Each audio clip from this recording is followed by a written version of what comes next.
దైవ మర్మములు. సహోదరుడు భక్త్ సింగ్ గారి అనుభవంలో దేవుడు ఆయనకు బయలుపరిచిన దైవ మర్మములు. యెహోవా నిన్ను నిత్యము నడిపించును, క్షామకాలంన ఆయన నిన్ను తృప్తిపరిచి నీ ఎముకలను బలపరచును. నీవు నీరు కట్టిన తోటవలను, ఎప్పుడునూ ఉబుకుచుండు నీటి ఊటవలను ఉండదవు. యెషయా 58:11. 32వ శిఖరం. సజీవుడైన ప్రేమగల దేవుని ప్రశస్తమైన వాగ్దానం ఇది. మనం తప్పిపోయినప్పటికీ, తప్పిదములు అనేకములు చేసినప్పటికీ, మన సమస్యల కొరకు, కార్యముల కొరకు ఆయన సముఖమును వెదికినప్పుడు ఆయన మనకు సహాయం చేయుచు నడిపించును. మనంతట మనమే పనులు చేయ తలపెట్టినప్పుడు తప్పిపోవుదము.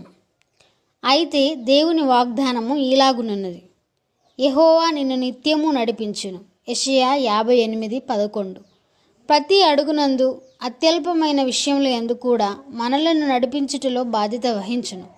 దేవుని వాగ్దానం ఏమనగా, మనలను నిత్యము నడిపించుట మరియు మన క్షామకాలమున మన ఎముకలను బలపరచుట.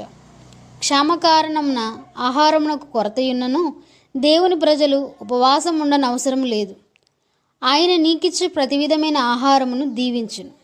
నీకివ్వబడిన దాని విషయమై కృతజ్ఞత కలిగి ఉండుట నేర్చుకొనుము.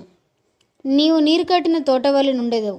తోట ఎల్లప్పుడూ అందముగా ఉండవలనన్నచో దినదినము సంవత్సరమంతయు నీరు కట్టుచుండవలెను. ఎడారి వంటి ఈ లోకంలో విశ్వాసులు ఇటు తోటగా నుండగలరు.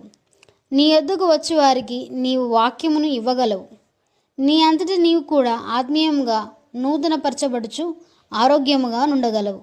దేవుడే తన జీవం గల వాక్యం ద్వారా మనకు నీరు కట్టుచూ నుండును. ఆ వాక్యమును ధ్యానించుట ద్వారా, ప్రార్థించుట ద్వారా మన చుట్టూ నుండి వారిని ఎట్లు ఆదరించవలెనో నేర్చుకుందాము. అదే వాక్యంలో నిత్యము ఉబుకుచుండు నీటి ఊటవలెను అను భాగం ఉన్నది. ఎన్నడూనూ ఎండిపోని నీటి ఊటవలె మన ఆత్మీయ జీవితములు కాగలవు. రహస్యమేమనగా, మనం ప్రభువునందు ఆనందించవలెను.